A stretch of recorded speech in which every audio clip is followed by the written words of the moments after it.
IPL teams seem to have begun in the fifth gear. We have completed a week of IPL, almost a week of IPL.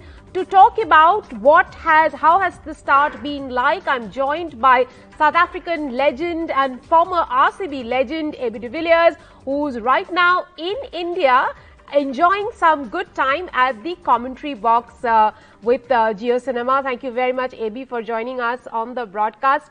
Well, as we mentioned, IPL teams seem to have begun in the fifth gear with scores of 200 plus twice in the first week. Do you think that we will get to see a lot more of 200 this season? I don't think so. It's always the case in the start of the IPL. The wickets are fresh and good and they're well rested. As the tournament goes on, the wickets will get more used and they'll get a bit slower. Some will hold up, some of them will hold up. We'll still see those 200 scores, but some of them will break down and we'll start seeing some low-scoring games here and there, which is also part of the game and also quite interesting to watch. The bowlers come into play and more strategy comes into play with regards to the captaincy and the build-up and the analysis of the coaches and all of them. So I don't think the ball score will stay at 200. It will definitely come down as the tournament goes on. Now, AB, it isn't every day that we get to speak to you, but since we have got you here, I have to ask you about Virat Kohli, the difference you see in him from last season.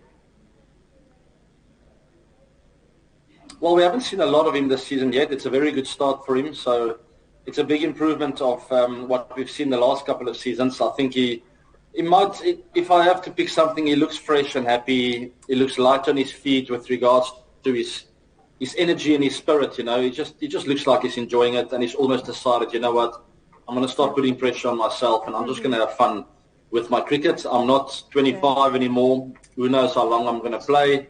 And I'm just going to have fun. It looks like he decided that. He's in a good place in his life. He's got a wonderful family. He's got a lot to be grateful for. And I think he's sort of just decided to flick that switch and decide to have fun with the RCB team. He loves playing for RCB and he loves Bangalore and spending time there. And it shows at the moment. He looks fresh and happy to be back in India playing cricket here in the IPL. Now, we all know that Virat Kohli's energy is infectious. Since you have been in the dressing room with him, let me ask you, is it easy to keep him in the team and not make him the captain? I think it's a good thing. It's got nothing to do with his captaincy. I think he's a fantastic strategist and he's really good with thinking about the game and analysing and lifting players up as a captain. But I think he's got even more to offer when he's just as is now, when he looks relaxed and comfortable. He makes a lot of jokes where when he's captain, he's a little bit more focused. There's not time to be himself almost all the time. He's got to manage everyone. He's got to make sure the youngsters are happy, the senior guys. Then he's got to plan for a game. Then he's got to go and score runs. Then he needs to be post-match presser, tag on you when you're captain, and you almost got to be this formal, serious guy more often than not. Where now I feel he's just got time for everybody. He's spending time with his teammates. He's got plenty of time to make jokes, to get to the gym and do stuff that he really enjoys doing. So yeah, it's a difficult one to balance out. But there's a time and a place for everyone to say, you know what, I'm just going to leave the captaincy for a little while and just enjoy what I do. Now, AB, Virat began this IPL on a very big note, scored 82 not out. Would you say that is one of his top 5 IPL knocks? No, I wouldn't say so. I think he's played better knocks around the 2016 period. He was in the form of his life. He already scored 400s only in that one season that I think were all better than that 82 not out. So, and then there are plenty of others, very good chasers that I can remember. So it was a very good knock and I think a really good start and a nice foundation for the season. But I think there's a lot more to come and a lot better innings than we've seen. We've asked you about India's past captain and now we have to ask you about India's present and future captain, Hardik Pandya. He says he's modelled himself after MS Dhoni. Do you see shades of Dhoni in Hardik Pandya? I wouldn't say so at all, no. It's basically the opposite, really, to be honest. Look, for him, as long as you something you believe in. He believes that he modeled himself on MS. Right. That's good enough. It's what you think as a captain and how you believe in yourself as a captain and a player. Me watching from the outside, yes, he's got this calming presence, but there's also a lot of energy and a lot of emotion. We never see MS do stuff like that, celebrating, and Henrik wears his heart on his sleeve, and it's a fantastic thing. He doesn't have to hide it. It can be one of his biggest strengths. But yes, in his mind, he modeled himself on MS, and it helps him to be a better captain. It's great, but I don't see similarities in the captaincy there. Now, it's almost been a week, AB. I have picked out 5 highlights, which have been highlights for me. Tell me which one of them has stood out for you. MS Dhoni's 2 sixes, Butler's 54 of 22 balls with a strike rate of 245, Alzarri Joseph's ball to David Warner, Enric Nortje's ball to Shubman Gill, and Lucknow's 80 runs in the power play. Which among these stand out for you? No, you mentioned some really good ones there. I think MS was a big highlight and a refreshing, considering the Chennai ground and everyone was in there. It gave me goosebumps, and I was so happy for him to get a nice start like that in the IPL. It was a great game of cricket as well. It was a close one.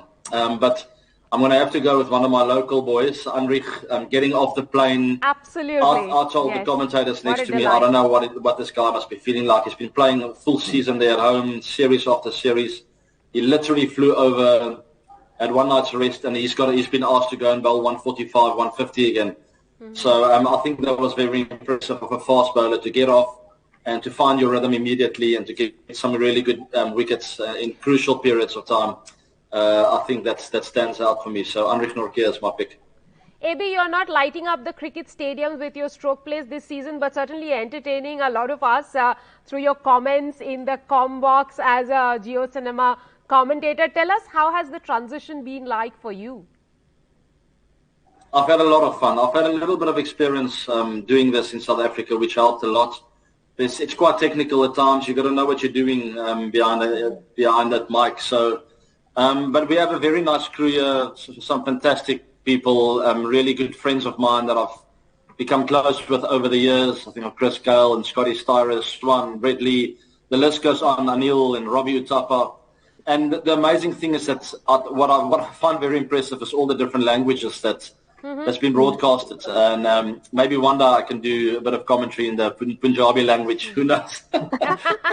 But I've had a lot of fun. It's been refreshing and so enjoyable. It's just people who knows the game of cricket. We've all played, or at least the majority of us have played the game at a certain level, and we have nice banter, and we understand the flow of the game, and we don't always agree, which is also great. So there's some arguments and some really healthy conversations, which is great. Yeah, we keep hearing all of those, AB. Now, everyone calls you an RCB legend, but purely from a commentator's point of view, who's your pick to win the IPL this season?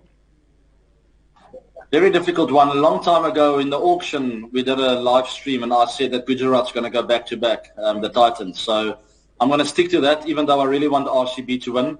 I just had a feeling, like, since last year when I watched them play, I thought there's a really talented team, very well balanced. They look full of energy. They look like they can beat any team on any given day. Even if the team comes with their best, they've got enough firepower in that side to counter everything. Whether it's going to happen or not, you never know. It's T20 cricket. Hopefully RCB goes all the way. I'd love to say South Africa is the best team in this tournament.